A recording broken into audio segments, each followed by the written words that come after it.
প্রথমে আমি বলবো শবে বরাত যে আছে তার দলিলটা কি, 2 নাম্বার শবে বরাতে বর্জনীয় কাজ কি এবং শবে বরাতে করণীয় কাজ কি, শুনবেন তো সকলে ইনশাআল্লাহ।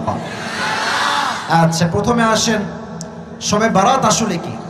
সব মানে হচ্ছে নাইট, রাত, এটা হচ্ছে ফার্সি শব্দ। আর বরাত মানে হচ্ছে মুক্তি। শবে বরাত মানে হচ্ছে মুক্তির রাত। শবে বরাত বলতে কোন রাত হাদিসে নাই। হাদিসে আছে কি লাইলাতুন নিসফি মিন শাবান, শাবান মাসের একদম মাঝামাঝি যে রজনী, এটাকে বলা হয় ভাগ্য রজনী।